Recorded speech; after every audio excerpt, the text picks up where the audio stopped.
You, John Fitzgerald Kennedy, do solemnly swear. I, John Fitzgerald Kennedy, do solemnly swear. That you will faithfully execute the office of President of the United States. That I will faithfully execute the office of President of the United States. And will, to the best of your ability.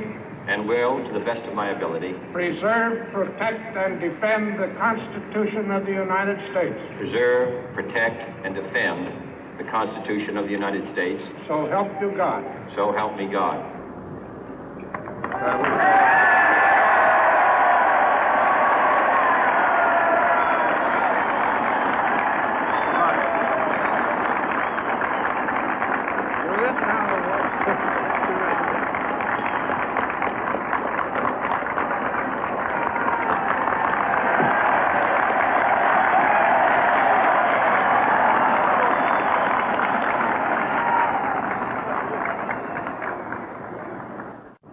Vice President Johnson, Mr. Speaker, Mr. Chief Justice, President Eisenhower, Vice President Nixon, President Truman, Reverend clergy, fellow citizens. We observe today not a victory of party, but a celebration of freedom, symbolizing an end as well as a beginning, signifying renewal as well as change. For I have sworn before you and Almighty God the same solemn oath our forebears prescribed nearly a century and 3/4 ago. The world is very different now, for man holds in his mortal hands the power to abolish all forms of human poverty and all forms of human life. And yet the same revolutionary beliefs for which our forebears fought are still at issue around the globe. The belief that the rights of man come not from the generosity of the state, but from the hand of God. We dare not forget today that we are the heirs of that first revolution.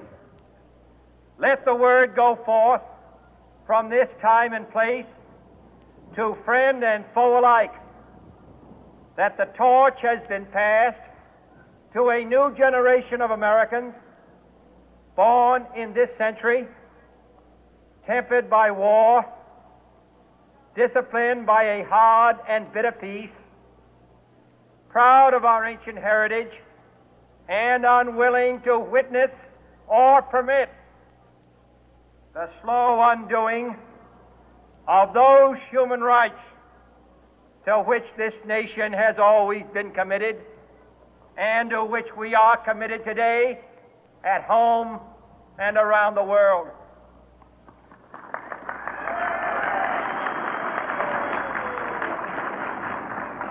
Let every nation know, whether it wishes us well or ill, that we shall pay any price, bear any burden, meet any hardship, support any friend, oppose any foe to assure the survival and the success of liberty.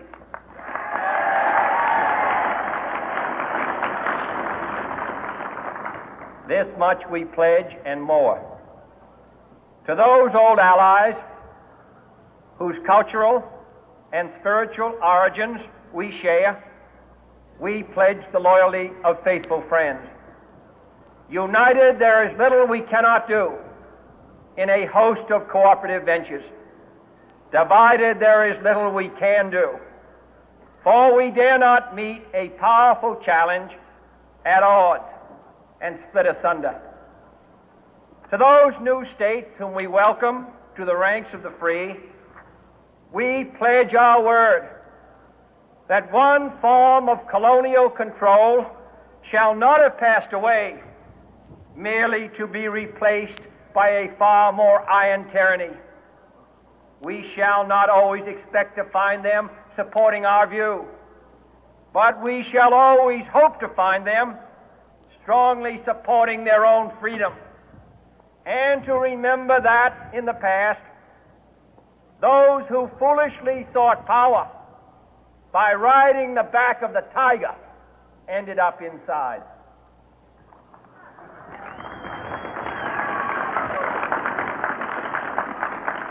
To those people in the huts and villages of half the globe struggling to break the bonds of mass misery, we pledge our best efforts to help them help themselves for whatever period is required, not because the communists may be doing it, not because we seek their votes, but because it is right.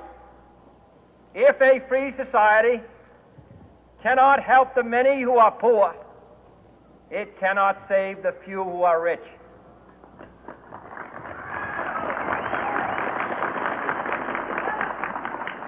To our sister republics south of our border, we offer a special pledge to convert our good words into good deeds, in a new alliance for progress, to assist free men and free governments in casting off the chains of poverty. But this peaceful revolution of hope cannot become the prey of hostile powers. Let all our neighbors know that we shall join with them to oppose aggression or subversion anywhere in the Americas. And let every other power know that this hemisphere intends to remain the master of its own house.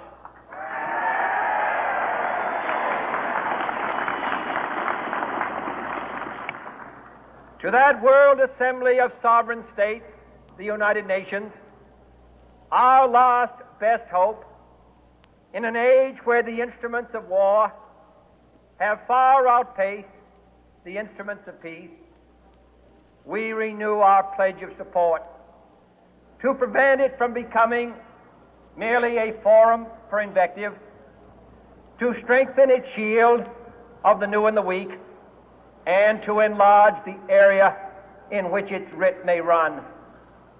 Finally, to those nations who would make themselves our adversary, we offer not a pledge, but a request that both sides begin anew the quest for peace. Before the dark powers of destruction, unleashed by science, engulf all humanity in planned or accidental self-destruction, we dare not tempt them with weakness, for only when our arms are sufficient beyond doubt can we be certain beyond doubt that they will never be employed. But neither can two great and powerful groups of nations take comfort from our present course, both sides overburdened by the cost of modern weapons, both rightly alarmed by the steady spread of the deadly atom, yet both racing to alter that uncertain balance of terror that stays the hand of mankind's final war. So let us begin anew, remembering on both sides that civility is not a sign of weakness, and sincerity is always subject to proof. Let us never negotiate out of fear, but let us never fear to negotiate.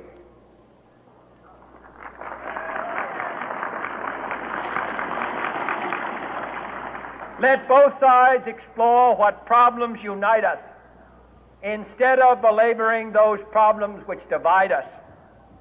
Let both sides, for the first time, formulate serious and precise proposals for the inspection and control of arms, and bring the absolute power to destroy other nations under the absolute control of all nations.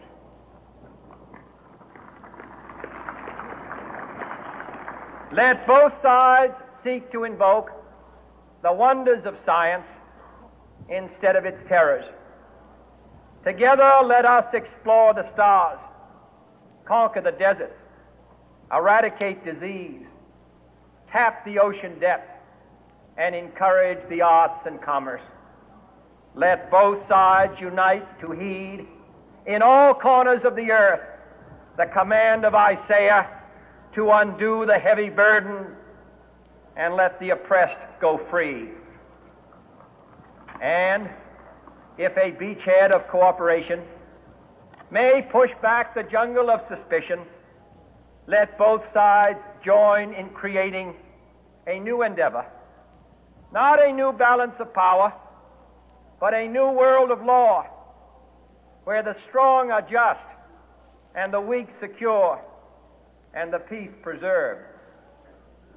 All this will not be finished in the first 100 days, nor will it be finished in the first 1,000 days, nor in the life of this administration, nor even perhaps in our lifetime on this planet.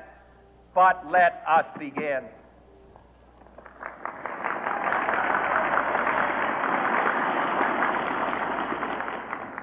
In your hands, my fellow citizens, more than mine, will rest the final success or failure of our course. Since this country was founded, each generation of Americans has been summoned to give testimony to its national loyalty. The graves of young Americans who answered the call to service surround the globe. Now the trumpet summons us again, not as a call to bear arms, though arms we need, not as a call to battle, though in battle we are, but a call to bear the burden of a long twilight struggle, year in and year out, rejoicing in hope, patient in tribulation, a struggle against the common enemies of man, tyranny, poverty, disease, and war itself. Can we forge against these enemies a grand and global alliance, north and south, east and west, that can assure a more fruitful life for all mankind? Will you join in that historic effort?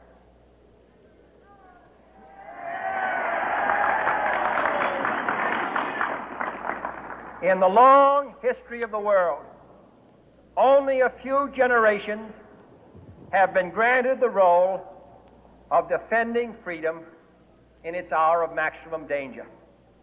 I do not shrink from this responsibility. I welcome it.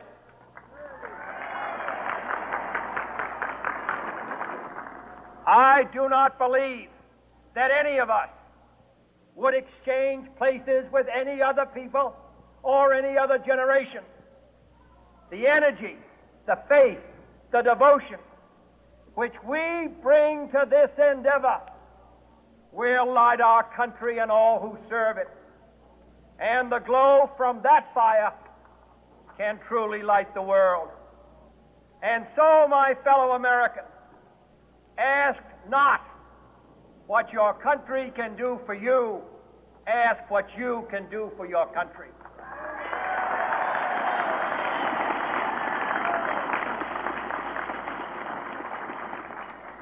My fellow citizens of the world, ask not what America will do for you, but what together we can do for the freedom of man.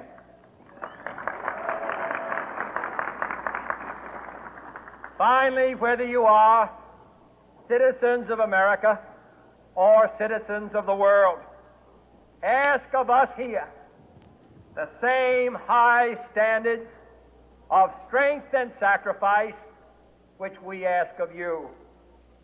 With a good conscience, our only sure reward, with history the final judge of our deeds, let us go forth to lead the land we love, asking His blessing and His help, but knowing that here on earth, God